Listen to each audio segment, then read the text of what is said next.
कार्तिक माह पुष्य अमृत योग, गुरु पुष्य अमृत योग।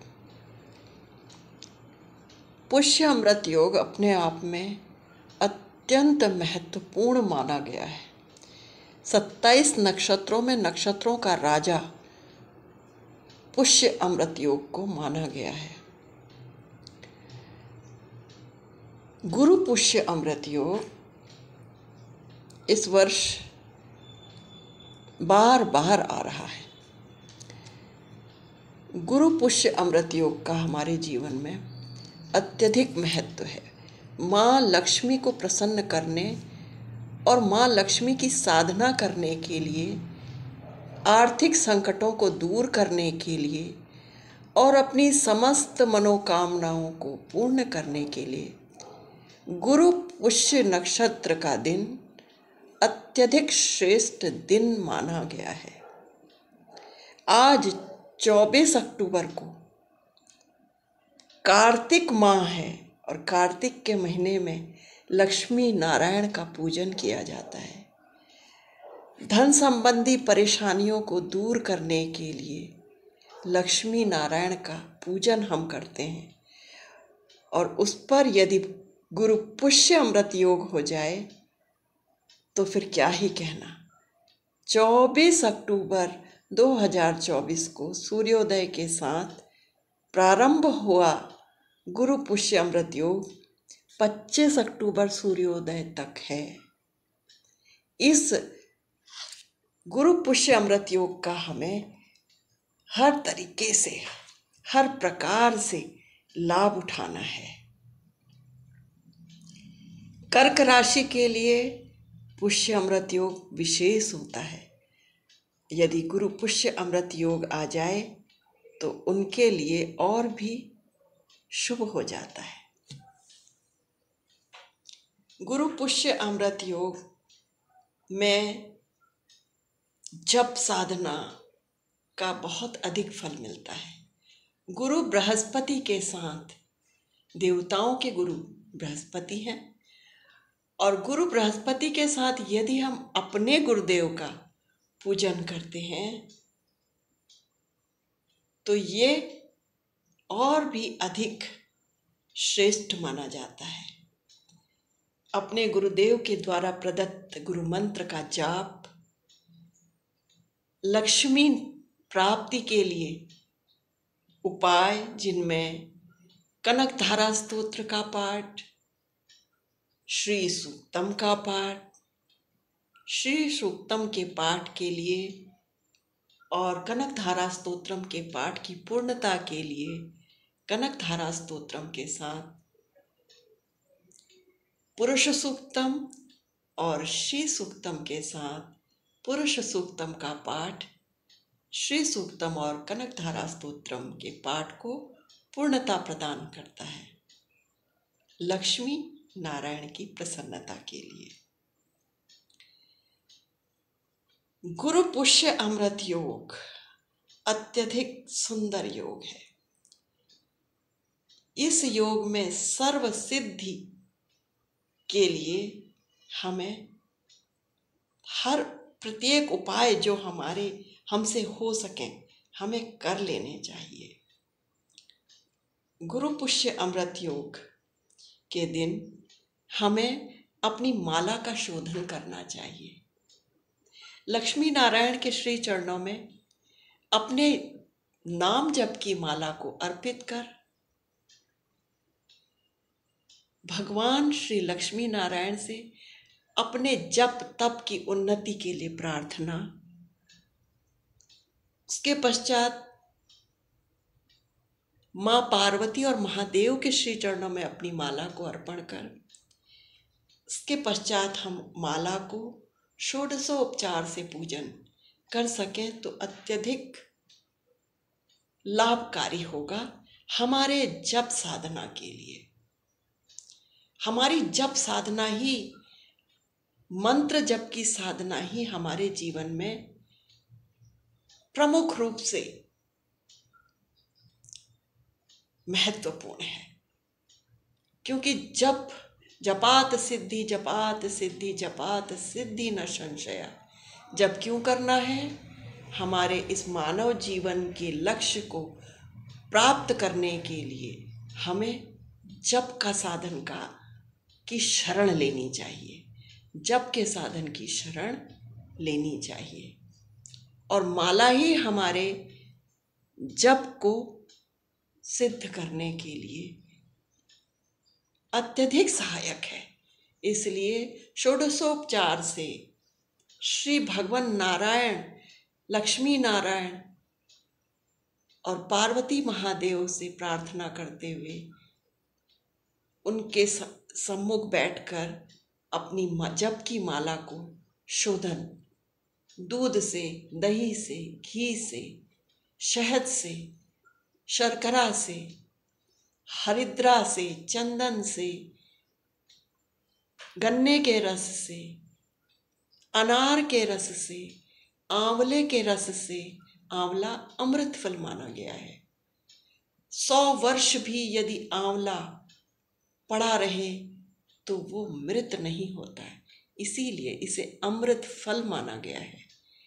इन रसों से अपनी माला को शोधन कर, पंचगव्य से शोधन कर, हरिद्रा और चंदन से अपनी माला को शुद्ध कर, गंगा जल से, शुद्धोदक जल से स्नान करा, भगवान के श्री चरणों में माला को अर्पित कर, गंध, अक्षत, पुष्प, चंदन, पुष्पमाला अर्पण कर और भगवान से प्रार्थना कर कि हे माले माले माले महामाए, इस मंत्र को पढ़ते हुए अपनी माला से प्रार्थना करनी है कि हे माला हमारे जप को सिद्ध कर दो, हमारी जप की साधना आगे बढ़े, हम जप करते रहें, भगवान नारायण के श्री चरणों में हमारा मन लगा रहे। इस प्रकार की प्रार्थना करते हुए अपनी माला का शोधन करना चाहिए। गुरु पुष्य अमृत योग अथवा रवि पुष्य अमृत योग ये माला शुद्धि के कार्य के लिए बहुत ही अत्यधिक उत्तम माना जाता है। साधक को गुरु पुष्य अमृत योग में, रवि पुष्य अमृत योग में साधना पर ही विशेष ध्यान देना चाहिए, क्योंकि यह योग अमृत सिद्ध योग माना गया है। इस दिन हम यदि जप करते हैं तो उसका विशेष प्रभाव हमारे जीवन में आता है। इस दिन हम अपनी माला को शुद्ध करें और अधिक से अधिक जप करें तो उसका लाभ हमारे जीवन में होगा, क्योंकि जपात सिद्धि जपात सिद्धि जपात सिद्धि न संशया। मानव जीवन के लिए धन भी अत्यधिक आवश्यक है, तो धन प्राप्ति के लिए हमें लक्ष्मी नारायण के मंत्र का भी जाप इस दिन से प्रारंभ कर और भाई दूज के दिन तक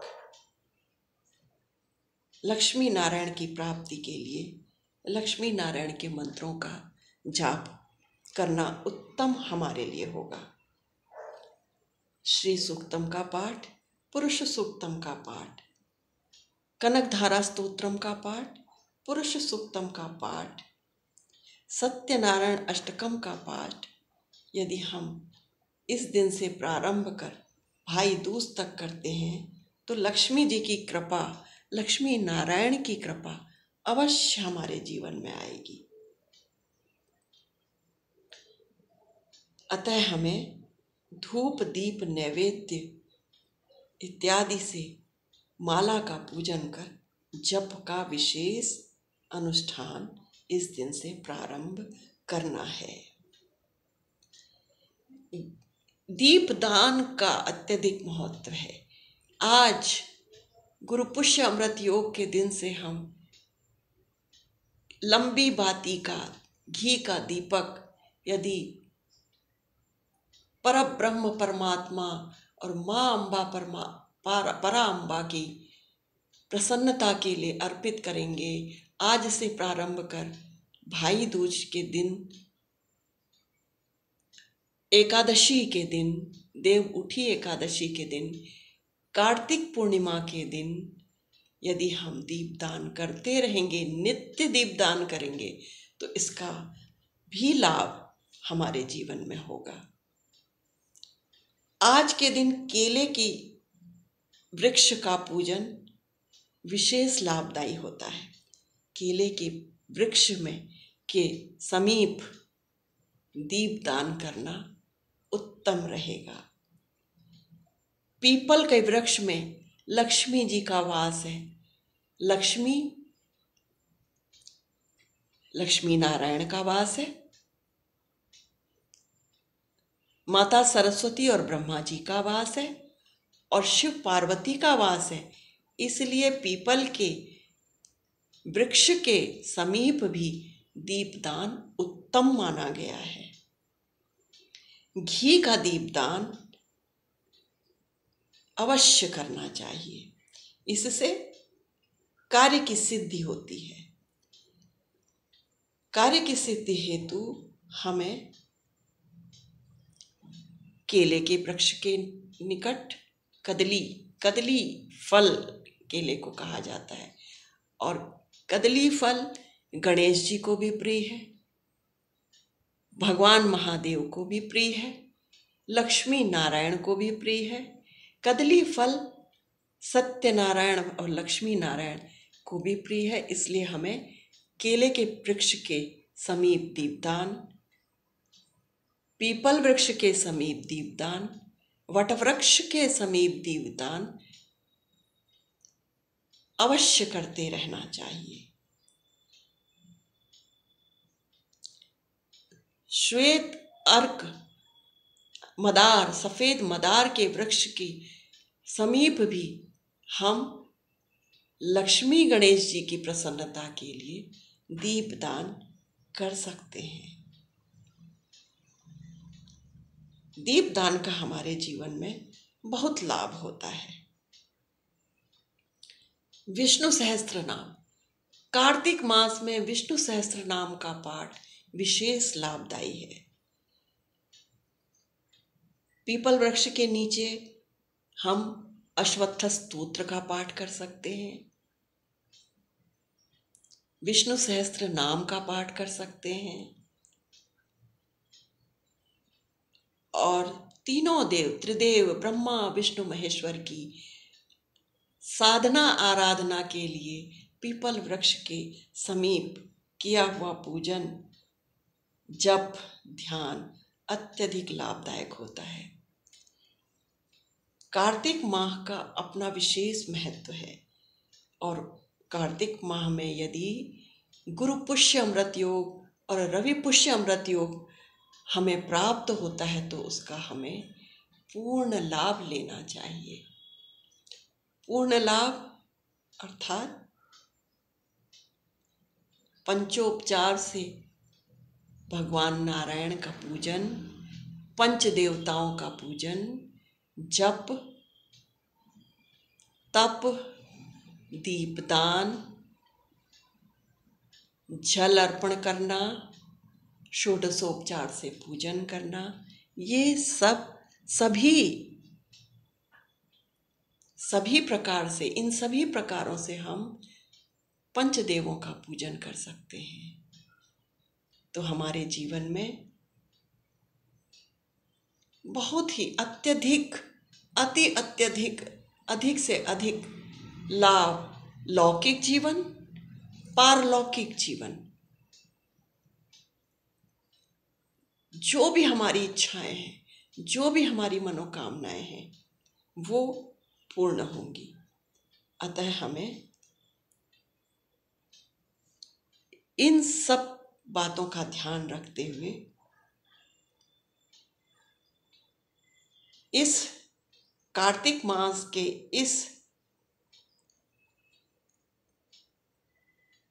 गुरु पुष्य अमृत योग का लाभ प्राप्त करना चाहिए। क्योंकि गुरु पुष्य अमृत योग मानव जीवन के लिए, हमारे जीवन के लिए बहुत ही महत्वपूर्ण है। यह नक्षत्रों का राजा है। गुरु पुष्य अमृत योग हो अथवा रवि पुष्य अमृत योग हो, मानव जीवन के लिए श्रेष्ठ माना गया है। कर्क राशि वालों के लिए तो गुरु पुष्य अमृत योग और रवि पुष्य अमृत योग बहुत ही लाभदायक है।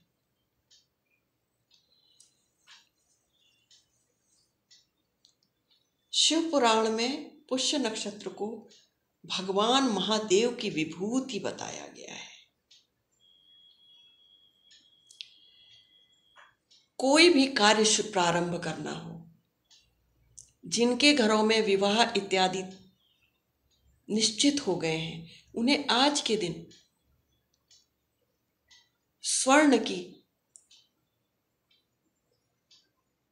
स्वर्ण के आभूषण भी लेने का प्रारंभ करना चाहिए। आज के दिन से स्वर्ण आभूषण ले सकते हैं। स्वर्ण आभूषण लेने चाहिए। लौकिक जीवन में विवाह इत्यादि के लिए कोई भी कार्य प्रारंभ करना हो, बालक की यदि शिक्षा प्रारंभ करनी है तो पुष्य अमृत योग, और उस पर भी विशेष यदि गुरु पुष्य अमृत योग है तो उस दिन बालक की पढ़ाई का कार्य प्रारंभ करना विशेष लाभकारी रहेगा। गुरु पुष्य अमृत योग अत्यधिक शुभ योग है। ऋग्वेद में इसे मंगलकर्ता माना गया है। ये मांगलिक बुद्धि देने वाला है, सद्बुद्धि देने वाला योग है। कार्तिक माह को चंद्रमास भी कहा जाता है, इसलिए कार्तिक माह का हमारे जीवन में विशेष महत्व है। कार्तिक माह गुरु पुष्य अमृत योग, शिव पुराण में पुष्य नक्षत्र को भगवान शिव की विभूति बताया गया है, इसलिए इसका लाभ हमें अपने जीवन में प्राप्त करना चाहिए। चंद्रमा मन का प्रतीक है। चंद्रमा मनसो जाता, इसलिए कार्तिक माह चंद्रमास माना जाता है और पुष्य नक्षत्र विशेष नक्षत्र है, इसलिए गुरु पुष्य अमृत योग का हमें हर प्रकार से लाभ लेना चाहिए। गुरु पुष्य अमृत योग के दिन विवाह इत्यादि कार्य नहीं किए जाते हैं। पुष्य अमृत योग, रवि पुष्य अमृत योग हो अथवा गुरु पुष्य अमृत योग हो, क्योंकि इसके स्वामी शनि देव माने गए हैं, इसलिए, और यह ब्रह्मा जी से शापित योग है, इसलिए विवाह आदि कार्य इस दिन नहीं किए जाते हैं। इस दिन विद्यार्थियों के लिए पढ़ाई के प्रारंभ का दिन शुभ है। विवाह इत्यादि के लिए आभूषण इत्यादि के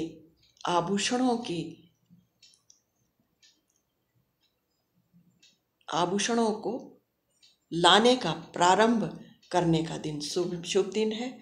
आभूषणों की खरीदारी इस दिन से प्रारंभ करनी चाहिए। पुष्य अमृत नक्षत्र के देवता गुरु बृहस्पति हैं, जो सदैव शुभ कर्मों में प्रवृत्त करने वाले, ज्ञान वृद्धि करने वाले माने गए हैं गुरु बृहस्पति। इसलिए पढ़ाई का कार्य इस दिन विशेष महत्वपूर्ण है। छोटे छोटे बालक जिनके की शिक्षा का कार्य प्रारंभ करना है, उन बालकों की शिक्षा गुरु पुष्य अमृत योग के दिन प्रारंभ करनी चाहिए। इससे बालक बुद्धिमान, विनम्र, गुरु भक्त बनेंगे। समाज में अच्छा वातावरण बनाने वाले होंगे, जो कि हमारे लिए बहुत ही ज़्यादा आवश्यक है। मानव जीवन के लिए सद्बुद्धि का होना बहुत आवश्यक है। गुरु पुष्य अमृत योग के दिन यदि बालक की शिक्षा का कार्य प्रारंभ किया जाएगा तो वह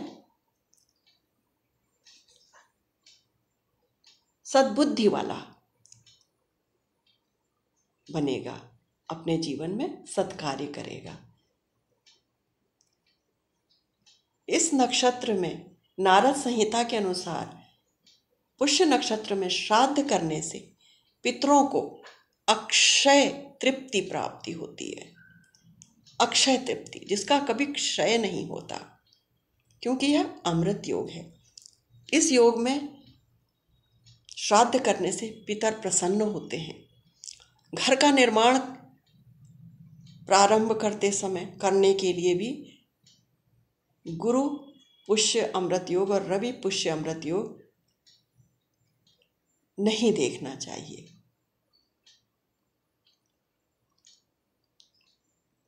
इस नक्षत्र में पढ़ाई का कार्य या आभूषण क्रय करने का कार्य अधिक उत्तम माना गया है। आभूषणों का क्रय इस दिन करना चाहिए। स्वर्ण आभूषण, रजत आभूषण हम इस दिन क्रय कर सकते हैं, वो शुभ माना जाता है। गुरु पुष्य अमृत योग हमारे जीवन में अत्यधिक महत्वपूर्ण है। इस दिन हमें जहाँ तक हो सके जप का ही ज़्यादा अधिक से अधिक जप करना चाहिए।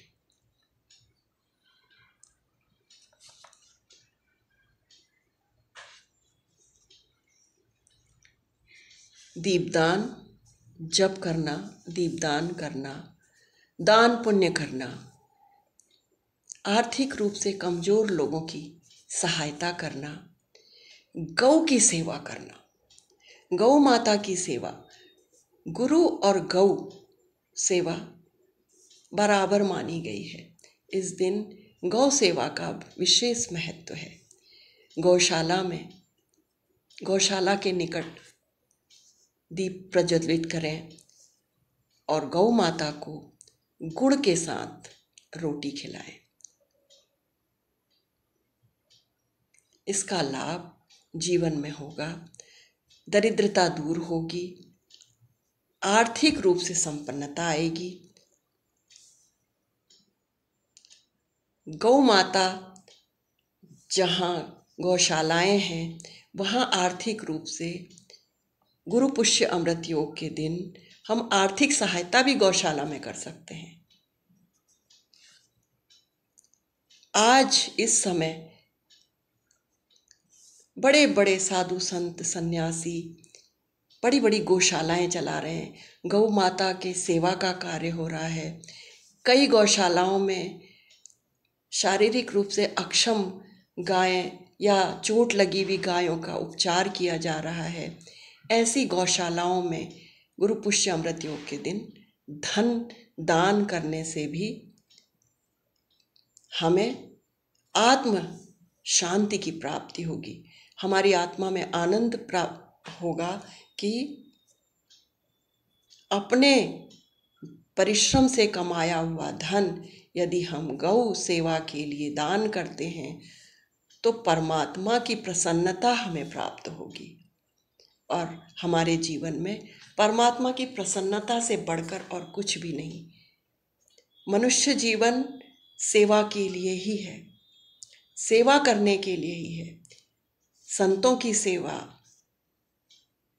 आर्थिक रूप से निर्धनों की सेवा, गौ माता की सेवा, पशु पक्षियों की सेवा, सबकी सेवा में हमें अपना जीवन लगाना चाहिए।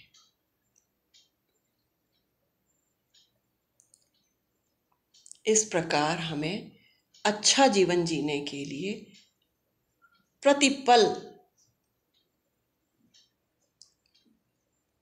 प्रतिपल हमें लगे रहना चाहिए कि हम कुछ न कुछ अच्छे कार्य करते रहें।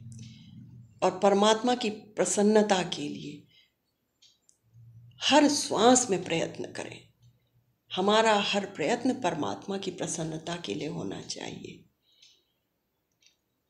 गुरु पुष्य अमृत योग का लाभ उठाते हुए हम इस प्रकार हर पल अपने जीवन को सफल बनाने के लिए प्रयास कर सकते हैं, निरंतर प्रयास कर सकते हैं, जिससे परब्रह्म परमात्मा माँ अम्बा परा अम्बा की कृपा हमारे जीवन में बनी रहे, हमारा मनुष्य जीवन सार्थक हो।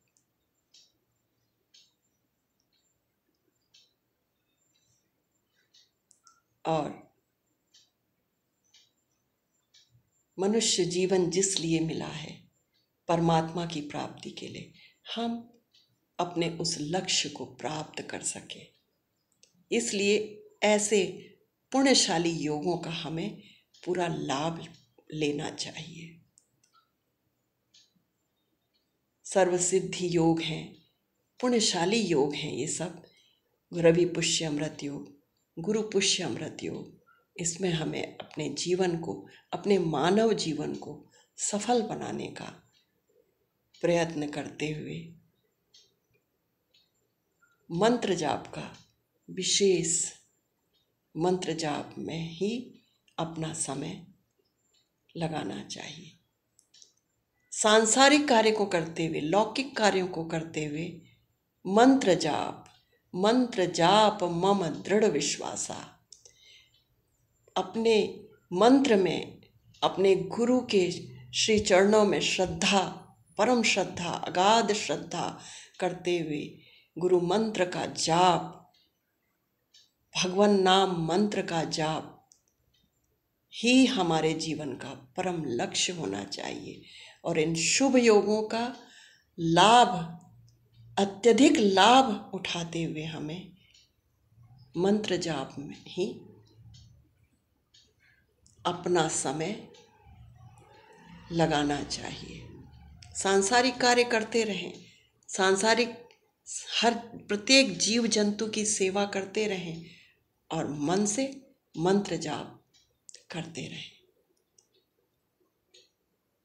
तभी जीवन सार्थक है।